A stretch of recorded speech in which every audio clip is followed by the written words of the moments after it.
You can think of, athletes. Athletes have specialized nutrition plans, right? Because they want to perform at a certain level. If you're a business owner and you are looking for ways to be a little bit more productive, you really got to think about the fuel that you're putting in your tank. Welcome to the Business Edit Podcast, a podcast about redefining productivity for the modern woman in business and finding ways to work smarter, not harder, in business and life. I'm your host, Jade Boyd, an MBA, business minimalist, and productivity coach. I help overwhelmed business owners simplify and scale their service-based businesses by doing less but better. I help my clients create business minimalist strategies and systems that allow them to pursue ambitious goals while working at a human pace. On this podcast, we'll explore simple ways to grow your business with a life-first approach. If you're ready to scale your business, bring order to chaos, ditch the busy work, and spend more time living your life than managing your life, you've come to the right place. Welcome to the Business Edit Podcast. Welcome to the show, Hannah. Thank you. I'm so excited to be here with you today. I'm super excited to have you. And we talk a lot about productivity on the podcast. And generally, it's from the standpoint of, specific strategies for getting things done or time management methods and stuff like that. But I'm a big proponent in looking at productivity holistically. And it's super exciting to have you here to talk about how eating and food affects us and our productivity because every little thing in our lives does affect our ability to get things done. And so we haven't talked about this before on the podcast, and I'm really excited. I've learned a lot about nutrition over the past couple years, but would still consider myself a novice. So extra excited to dive in with you today. Me too. And Jade, I found you from your podcast. That's how I found you initially. And so it's really exciting to get to be here with you on your podcast to share Yeah. some of my knowledge and my side of things. Yeah, full circle moment. And we will talk about that. But Hannah has been one of my clients in the past in the quarterly reset. And so it's really fun to have you as a guest on the podcast. It's something that I'm probably going to do more this year with some of my other past clients too. But diving right in, would you tell people who haven't met you yet who you are and what you do? Yes. So my name is Hannah Holzem. I live in Columbia, Missouri. I live with my husband. We've got 3 daughters. So they are 14, 11, and 8. So we are in the thick of being, mom taxi and taking them all over the place. I'm a registered dietitian. So I've been a registered dietitian for about 15 years, done a little bit of everything, worked with everybody all across the board from premature little 1 pound babies in the NICU, kids, pregnant women, athletes, older people, all kinds of things. And that's what's really cool about nutrition is there is a whole wide variety of topics and people to help. But about 4.5 years ago, I decided to start my own business and I started Wholesome Nutrition Co. Yeah, it was about 4.5 years ago in the thick of the pandemic. And I primarily coach women with their nutrition, kind of on their fat loss journey. But I really feel that it's important to make sure that we're teaching in a way that will really impact the entire family. So Mm. I have kids. I'm a mom, so I live this, but also working with kids over the years, it really just, and becoming a mom and further on in my mom journey really made me realize what an impact us moms and us parents have on our kids. Like we are their teachers, we are their mentors, we are who they look to. And Hmm. so I really tried to coach and teach in that way to where, moms can eat the same things that their families are eating and still get results, and the kids are still being well nourished as well. A big part of what I do in my business too, I actually created a meal planning app. So this was nothing I was planning to do when I started my business, but I was having several moms that I was coaching say, Hannah, I don't know what to make for dinner. What should I make to, help me meet my fat loss goals, but also be able to feed my picky kids? I feel like I'm making 3 different meals. And so my meal app was born out of that. And so that's a big part of my business. I do meal planning, mostly dinner planning for families. And it's really cool. It's been my baby. But yeah, that's a little bit of what I do. We're going to have to dig into a little bit later on like the business side of things, what it takes to build an app and scale that way. Since a lot of our episodes are talking about scaling, I really am curious. But first, let's talk about Yes. nutrition. And I Yes. love what you said about making nutrition work not only for your clients, for women, but also for their entire families. And that's something my daughter is only 6 months old, but already she's starting to eat solids. And that's already something that's becoming an issue for us of like, it would be so much easier if we could just feed her exactly what we're eating instead of trying to Yes. buy, purees and stuff like that, where she eats a tablespoon at this point. And it's Right. really frustrating and expensive. And so, what tips do you have for parents who are either making their own meals because they feel like they have to eat more healthy than the rest of their family is, or making something for like picky eaters, like you said? What are your best tips for making just one meal for the whole family? What are like the tips and tricks you have for making that a simple thing and not overcomplicating it? Yeah, I think that's what we all want, right? If you think about what do I want as a parent? I want my kids to make the food, eat the food that I make. I want them Yes. to all eat well. I want to eat well. Like we have this picture in our minds of what we want that to look like. But when it comes down to the day to day, sometimes it can feel really hard to put that into action. I think one really big thing is that I see this happen a lot. A lot of parents will think, okay, this is a traditional kid food, hot dogs, the Kraft mac and cheese, the chicken nuggets, all of these Mhm. things. Now, I'm not saying those aren't things that you should ever feed your kid, but I think we get into that mindset that they just eat something different or that they're not going to eat what I'm eating. And I think that it's really interesting. And I'm sure you'll see this with your own daughter. We introduce these foods. And I remember when my girls were babies and I'd make their foods and I'd introduce things and they would love everything I would make, right? And then they go into this toddlerhood stage, and then suddenly they used to love peas, and now we hate peas, like, we don't like any vegetables, and, Mhm. kids go through phases where they like something and then they don't like something, so I always would giggle a little when moms would be like, "Oh, my baby's a really great eater," 'cause I'd be like, "Wait till they hit toddlerhood, it Yes. might all change for you," you know?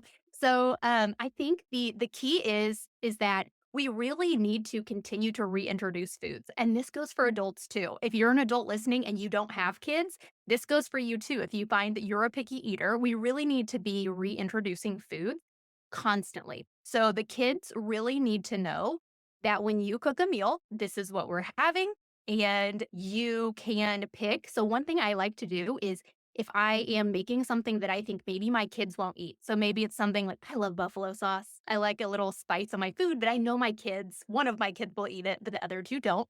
So I will leave the buffalo sauce off of theirs of the ones who don't like it, and then I'll put the buffalo sauce on for the rest of us who do like it. So you can keep things separate but by making one whole meal. Just try to separate some things out that you think maybe a picky kid may not like, or maybe they're not Mhm. old enough to really like all the spice. Yep. Um, or you could even ask them, get everyone's opinions and say, "What would you like for a side?" And let them pick a side. And then that way, okay, there's something on that plate that they will eat but I'm not making a separate meal, and that gives them a little ownership as well with the food. So I would just really encourage anybody listening, if you have kids, just think about you don't need to make a separate meal. Like it's really beneficial to have one meal for the family. If you could try to find a side item or something, even I've done where I've served fruit or some fruit that I know the kids will like. I'll put it out on the table along with the food because I know if they're not going to eat that casserole I made, they'll at least eat some of the fruit too, Mhm. and it gives them a little ownership, it lets them decide how much of each food they're gonna eat, and really just starts to develop some good eating habits for those kids early. And so when you are planning meals that work for the entire family and looking at it through a lens of nutrition and fueling, especially when we're talking about productivity, what are the some of the things that you prioritize when you are picking out meals or foods? Yes. So if we're talking from a productivity standpoint, and this really aligns with the way we all should be eating, but I want to speak especially to people looking for productivity here too, because this is also great. You can think about this kind of bridging the two things together. We were talking about how to get kids to eat the same things you're eating. This Mhm. goes for kids too, as they're out the door to school. They need to be eating these same foods for productivity and brain power and those things too. So if you are really thinking about your productivity, you really want to make sure that you are thinking about your food like fuel. We hear that all the time, but truly, I would encourage you to think about that. How the things that you eat will impact how you feel, how you will perform. You can think of, athletes. Athletes have specialized nutrition plans, right? Because they want to perform at a certain level. If you're a business owner and you are looking for ways to be a little bit more productive, you really got to think about the fuel that you're putting in your tank. So, Mhm. starting off with making sure you're eating breakfast every day. Um, a lot of people say, "Oh, but I like to have my coffee in the morning. I don't wanna eat first thing." And I say, "That's fine. I like to have my coffee in the morning too." But you really do wanna try to put some energy, some food in your body, I would say within about 2 hours of waking up.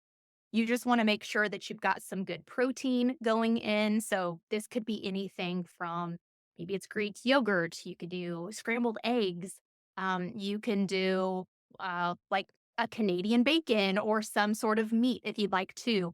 Um, you also want to have a good source of carbohydrate. So there's different kinds of carbohydrates, right? We think a lot of people will think carbs and they think, oh, carbs are bad. That's not true, but there Hmm. is a difference in all the different kinds of carbs. There's lots of different kinds of carbs. So think about you want carbs for energy. Carbohydrates, that's the number one fuel that your brain likes to use. That is its preferred fuel. So you want to think about foods that occur naturally. So fruit is great, whole grains, oats. Those are all great sources of carbohydrate. So if you're putting those two things together, maybe you're going to do a Greek yogurt. Maybe you'll have a little granola with some oats in it and some berries on top. That's a great breakfast for productivity. You've got good protein, you've got good whole foods, carbohydrates. You could even do a lot of times for me, I'll do scrambled eggs. I put a little cottage cheese in it. I'll do a serving of fruit on the side. And then normally I'll do like a small little kind bar that's got some oats and some grains and things like that in there too. So thinking about breakfast initially to help you with your productivity is huge. That really, again, gets that fuel in the tank, helps you focus clearly. A lot of people think it's the coffee. The coffee will fuel me, but you all know we will crash out eventually when the Yep. coffee wears out. Hmm. So you can have your coffee, but you also want to make sure you're fueling well too. And then after breakfast, same thing goes. You want to make sure you're fueling throughout your day as well. So not skipping meals, having snacks if you need snacks, you know, really thinking about that and making sure you're drinking water. Water, your brain has to have some water in there to be able to think clearly and function. So yeah, just really I will encourage all of you listening, think about your productivity and think about the foods and the water that you're eating for that kind of that productivity boost. Yeah. And I love what you said about thinking about food for fuel, because I do think women, especially, really struggle with thinking about food as fuel. And I think part of it is our relationship with food, right? And there's so much unhealthy, like toxic mindsets with women and what we eat and body image and all of that. But also on the other side of things, I do think that we become somewhat disconnected from our bodies and forget that, like, our body is literally building things based on what we put in it. It literally Yes. is fuel. And for me, my mindset shifted when I became pregnant, where it's like, okay, that's very clear that my body is building something based on what I'm Yes. eating and it needs certain nutrients. But that's true of any person in any stage of life. You need nutrients to actually build things, whether that's brain cells or new blood or skin. And Yes. it is so hard. It seems like such a simple thing to eat real food and not processed food that's filled with like garbage that's not fuel, but it's actually really hard to make that It shift, is. and make it consistently, because it feels like a lot of extra work. And so I'm curious to hear your perspective on even just eating real food. And from a productivity standpoint, it can feel really convenient to pick up foods that are convenient or packaged and often highly processed. And so, what are your tips for eating real foods, but in a way that's actually convenient Doable. and realistic? Yes. Yes. Yeah. And I think that's one thing about me is I think if we think in a perfect world, yes, we would all eat whole foods all the time. We would be so healthy and all the things. And then life happens. And so I'm Hmm. very realistic when it comes to that, trying to have things that will actually work for you, but then also think about ways to try to do it in a better way. So, yes, it is hard to eat whole foods. I think the other challenge for me, and especially as my kids have gotten older, is I will even buy a ton of produce and they're little fruit monsters. Like they will crush the entire box of strawberries while I'm watching them. And so Hmm. sometimes I feel like it's easy to run out. One thing that I think is really helpful is you have to make a plan. You have to make sure you got the things in your house. And so we can have all these hopes and dreams of eating all these great things, but if they're not in the house, we're not going to eat them, right? We're going Hmm. to DoorDash or we're going to drive through somewhere. So I think that's step one is just if you're not in the habit of buying those things or you're not in the habit of making grocery trips, every week, try to get into that habit, make your list, and try to have those things stocked. The other thing too is when you get home from the store, making sure to have them washed and chopped up and stored in a clear container to the front of your fridge, not to go die in the produce drawer where they will grow mold and you'll never see them again, Mhm. right? And so that's a really big thing. I know you've probably seen that tip before, but it really does work. If you look in your fridge and you see a box of strawberries in there that haven't been washed, they haven't been cut, the odds of you grabbing those over something else that's super, super easy, probably slim. So that's a really helpful tip.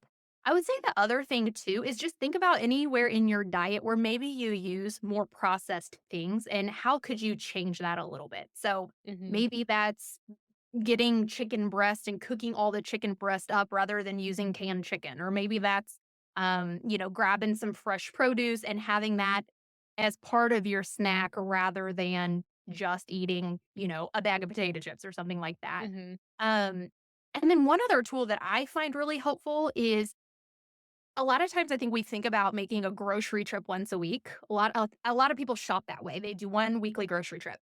And so I find that doing an additional one, I call it like a little mini trip on a Thursday or a Friday as you head into the weekend, assuming most people probably shop on Sunday, is a really great idea because you can replenish all your produce, you can replenish all your protein, and then when the weekend comes, you've got all these good options too.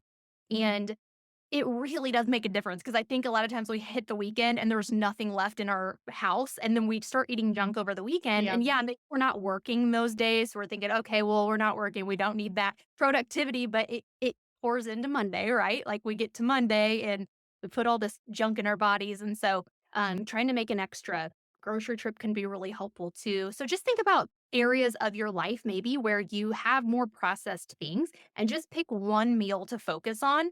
Okay, how could I make this a little bit better? Or one piece of the puzzle here. Maybe I'm going to have more fresh vegetables rather than canned, or maybe I'm going to try, things like that. Just pick one thing to focus on. And once you get really good at that, you can start pouring in to other sections of life. Mhm.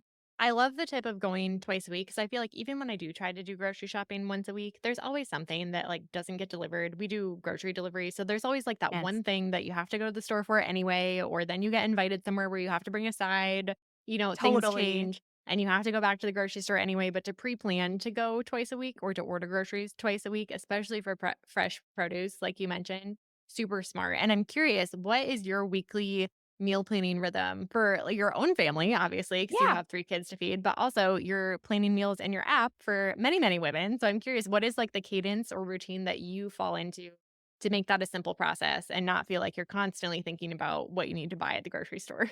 Yes, planning is everything. I'll say it time and time again, and I know Jade will too. But yes, so for me personally and my family, I typically on Sunday I usually write this. I am a paper planner girly, so I always have my paper planner. I have my phone planner too. I just love all the planners, but I will get into my planner. I will look at the week ahead. Okay, well, who's got what practices on what night? What activities do we have? What do we have going on?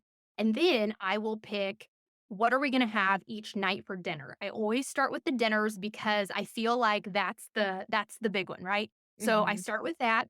I will even get my entire family to all put in some votes on what sounds good because then it takes a little bit of pressure off of you. So I'll say, "Hey, what sounds good?" And one might say white chicken chili. Oh, I want, one of my daughters loves this chicken salad I make and all this stuff. And so everyone kind of puts their 2 cents in, and then I help use that to help me guide my dinners. So I'll plan my dinners out. Then I will see, okay, what dinners will I probably have leftovers for lunch? Think about that. How many meals do I need for lunch? And then my breakfast typically, I can eat the same thing every day for breakfast. Can't do it for lunch or dinner, but breakfast every day, I can eat the same thing. And then really kind of going through to think about what is everybody else taking for lunch? Because all of my kids take their lunch every day.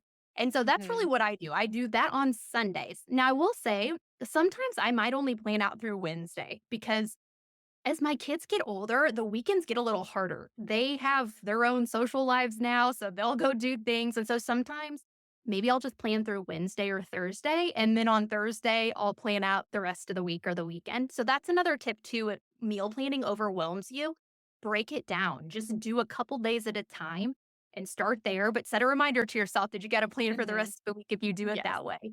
So that's really my strategy as far as meal planning goes. If I know we've got a really busy night one night, I'll try to do a crock pot meal because I'll know, okay, it'll stay warm. So, when all three of them are coming home from practice at a different time, it's in the crock pot, it's warm. Everybody can just, serve themselves when they get home. And then for my meal app, actually, I create dinners. I do dinners only, and I send these out every Thursday. So I really, when I'm planning meals for everyone else, I'm thinking about, okay, red meat. I'm not going to plan red meat meals every single week. I usually try to include a vegetarian option or a meatless option for those who like to do, one meatless meal a week. Hmm. Um, then I'll do usually one red meat meal a week, maybe two sometimes. And then the rest of the times, I really try to incorporate some of the more lean proteins and things like that. Make sure we've got good fiber, make sure the nutrients are balanced. I'm not doing all the same meal and really trying to get a good variety in meals too. So I'm curious, applying this to women who are business owners, I think it's stereotypical for business owners to be like, "Oh, I'm just going to like work through lunch," or "I don't eat lunch because I don't have time." And we already talked about the importance of breakfast and planning to eat within 2 hours of waking up, but I would love to know your tips for not only like what to eat during lunch, but also how that affects your productivity throughout the day. Yeah, lunch. And I'm going to be honest, I don't know about you. I hate lunch. It is the worst meal the worst meal a day. I like to eat lunch. I hate thinking about what I'm going to have. And it's just, Mhm. you get rolling in your work day and you're on a roll and you don't want to stop. It would be really easy to just keep working through lunch. But I think it's really important for lots of reasons, not just your nutrition, but to step away from your computer, go look for a little walk, go have some lunch. So same thing goes for lunch as breakfast. You still have the other half of your day you have to make it through. And so commonly, I will see many business women crash around 2:30. They Mhm. hit this wall and they're like, "I'm really tired," or "All I want is carbs at that time." And that to me is typically a sign that you're underfueled for the day. So you Mm. really want to try to have a good lean protein with your lunch, get some good carbohydrates, some good fruits and vegetables, and make sure you're drinking plenty of water too. I think water can make you really tired, or lack of water can make you really tired, so you wanna make sure that you're getting plenty of water to drink. For me, I think leftovers are really easy for lunch because you just heat it up and go, and I like a hot lunch, but some people are okay making sandwiches or having a salad. I would say if you can try to eat from home, whether that is or maybe you're at home working, Mm. if you can eat something that was prepared at home, that you're putting together at home rather than going out to eat, really helpful. A lot of restaurants have some good options, but if you're doing that all the time, restaurants just come packed with you don't even know what. A lot of Yeah. times Yep. they're very calorically dense. They might not be super nutritious, and they might leave you feeling a little sluggish too. So Mhm. more whole foods. If you can try to get a fruit or vegetable on your plate with your lunch, that's wonderful too. But really, just think about color, good variety, and again, think about that fuel. Like, what's going to help get me through the afternoon? Will a big old, you know, bag of chips do it? Probably not. Yep, yep, for sure. And I love how what you're speaking about, there's so many tiny tips in here. And for somebody who's listening who's overwhelmed, I feel like my journey with this is like, okay, I learned a ton about nutrition really, really quickly and quickly became overwhelmed of like, let me just revamp my entire lifestyle tomorrow. Yeah. And it didn't actually work like that. And even now, I feel like it's taken me a few years even to find the recipes that are like, okay, it's all real food and also it's easy to make, and also I look forward to eating it and it's delicious. Like, it's taken lots and lots of experimenting to find those, like, core few meals that we do go back to again and again. And for anybody listening to this who is feeling overwhelmed, I just want to, like, reiterate that you can make tiny changes in this direction over time, Absolutely. and then it doesn't have to be like, "All right, next week, Sunday, Thursday, meal planning, and here's my Yes, whole list of things." absolutely. I'm so glad you said that too. I actually have a client right now who she came to me, she's like, "I'm overwhelmed. This is overwhelming." And I'm like, "Okay, well, let's pick one thing." She's like, "Yeah, I think I'll do good with one thing." So we literally for a week or two, I said, "All I want you to do is think about breakfast." She didn't eat breakfast and she's a businesswoman. And I said, "Eat breakfast. Let's just focus on breakfast. I want you to do protein and I want you to do maybe a serving of fruit and focus on that." And that's all she did, and then she got really good at it, and she said, "I feel a lot better, you're right, okay, now here I am a week or 2 later, I'm ready to add another thing." And so, I'm Mhm. so glad you mentioned that because it can feel so overwhelming. All these things and things you see online, or maybe you're even listening to me and you're like, "Whoa, this is a lot." One thing, like, if you can just pick one thing to focus on and then build on that, you will be doing great. Yes, 100%. And any one change, it's like, "Oh, that's, like, tiny. What difference could that tiny change really make?" But it adds up, like you said, really quickly, and even Yeah, just eating breakfast or drinking more water, like, it does make a huge difference, and that's something that I have to remind myself of all the time. And also, yes, I'm, like, just in the stage where I'm hungry all of the time, and so any one I'm small sure. change I make to the quality of food I'm eating can make a huge difference. So Yeah, I love all of this. I think it's so, so important for business owners not only to think about productivity from like how much can I get done in the limited time that I have, but also how are we being just real humans and recognizing our humanity and that we need to take care of ourselves too while we're working. So you've given so yes, many practical small shift tips that I really, really love. On a time management perspective though, you mentioned some time blocking tips for actually making time to do things like exercise and nutrition throughout your week. And I would love to hear your tips for how do we practically make time for these things in our schedules when we are so busy. yeah, I love time blocking, I love just scheduling out my day, only because I think as business owners, we have to do that to be productive. Mhm. Otherwise, we could spend a lot of time on one task and not get to other things, and so I love time blocking and planning for all of it. Meal planning, I really have to do it for my exercise. I typically do something active every day that might not be super intense every day, but something, whether it's a walk or even whether it's a heavy lifting session. I mean, something every day. And so for me, I really use time blocking to make sure that that happens. I think it's important to move our bodies. We're stuck behind computers often. As entrepreneurs, we're stuck behind our computers often. And so it's really important to get up and move. So for me, I actually am not someone that works out at the same exact time every day. Some people do, and they do really well with that.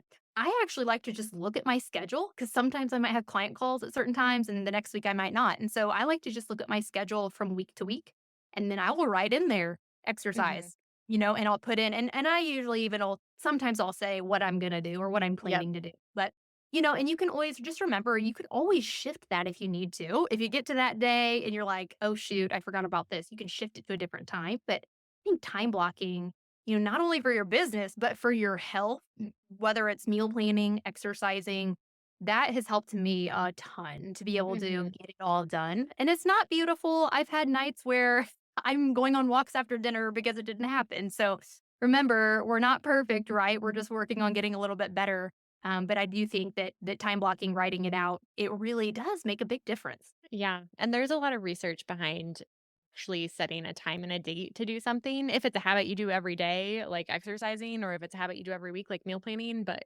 really any task, if you say this is specifically when I'm going to do it, your chances of actually doing it increase.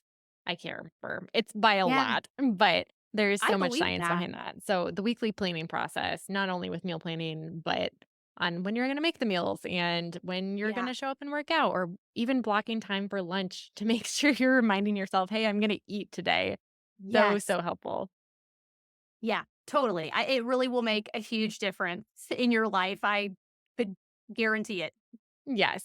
So, switching gears a little bit to the business side of things, I'm really curious to hear the backstory of how you transitioned into building your own, because that is a leap for a lot of service providers. That's like, oh man, I could never do that. That's way too complicated and hard. And so, I'm curious what your journey looked like and practically what that has meant for your business as you've grown and scaled. Yeah. So the app has been a dream. It was such a dream when I started my meal planning service. So I actually started my meal planning service about a year after I started my coaching business. And I wanted an app and I was overwhelmed. And I was looking into it, asking around, and it was gonna be really expensive, and so, being a year in business, I was like, "I'm not doing that." So, I initially started my plan off by I would send a weekly email. So, all my meals would come through an email, and it was great, and it worked, and people loved it, but it wasn't my vision. It wasn't what I wanted. I really, really Hmm. wanted this app, and so, I actually this year found a company who they have it's actually a I believe it's a WPA, I'm wanting to say. I should know this, Jade. I think it's a We can W link it in the show notes. We can look it up later. Okay, okay. So it's not technically an app that you'll buy in the App Store, but there's a company that essentially will make your own app. So when you sign up for the service, it's a membership. So you sign up for the service and they will, once the person signs up, they will get this link where you download it onto your, basically on your home screen. So it shows up like an app. It's in the little icon. It's a square little icon, just like an app from the App Store would show up, but Mhm. you don't actually go into the App Store to buy it. So for me, this was really, really nice because I would essentially just pay this person a monthly fee to build out this app for me. It's a beautiful app. It's so user friendly. It's so easy. It really has brought my whole vision out and it's worked great for me. So I feel like what really helps me understand a little bit more about this is that you might not have to build out a full blown app. Like there might be companies like this, depending on what field you're in, that Mhm. create these same types of apps, whatever you would Yep. call them. Mhm. And so really just looking around and I found this company just from literally searching how to make a meal planning app and they popped up. And so really I've loved it. It's been great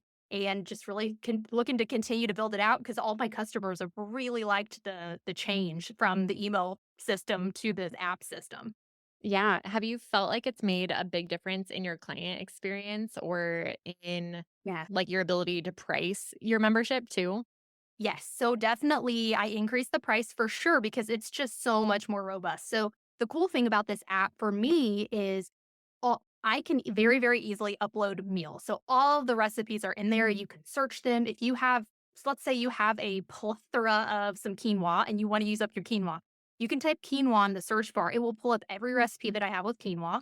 It will send it to Instacart, which is crazy. That I can load videos on the homepage, so I can upload videos all the time. I can do prep videos. There's a pantry section as well, so there's additional nutrition education I can share. So right now I've got like high protein food lists and restaurant guides and things like that. So it really just has helped my user experience a ton. I feel like the clients that use it are obsessed with it, and I'm really excited to keep building it out. It's still fairly new for me, within the last 5 months, I believe.